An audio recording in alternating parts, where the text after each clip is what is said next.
புதுச்சேரியில் காமராஜர் பிறந்த நாளை ஒட்டி நடைபெற்ற ஓவியப் போட்டியில் 1000க்கும் மேற்பட்ட பள்ளி மாணவர்கள் பங்கேற்றனர். தமிழக முன்னாள் முதலமைச்சர் காமராஜரின் பிறந்த நாளை முன்னிட்டு லாஸ்பேட்டை கிழக்கு கடற்கரை சாலையில் அமைந்துள்ள காமராஜர் மணிமண்டபத்தில் பள்ளி மாணவர்களுக்கான ஓவியப் போட்டி நடைபெற்றது.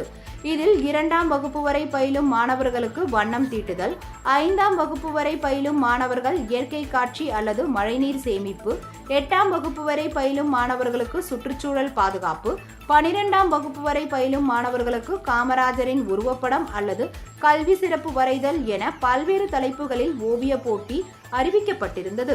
இந்த போட்டிகளில் அரசு மற்றும் தனியார் பள்ளிகளை சேர்ந்த 1000க்கும் மேற்பட்ட மாணவர்கள் ஆர்வமுடன் பங்கேற்று தங்களின் திறமைகளை வெளிப்படுத்தினர்.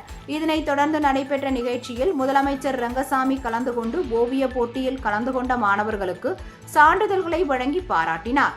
மேலும் இந்த ஓவிய போட்டியில் சிறந்த ஓவியங்களை வரைந்த மாணவர்களை தேர்வு செய்து அவர்களுக்கு பரிசுகள் வழங்கப்படும் என்று நிகழ்ச்சி ஒருங்கிணைப்பாளர்கள் தெரிவித்துள்ளனர்.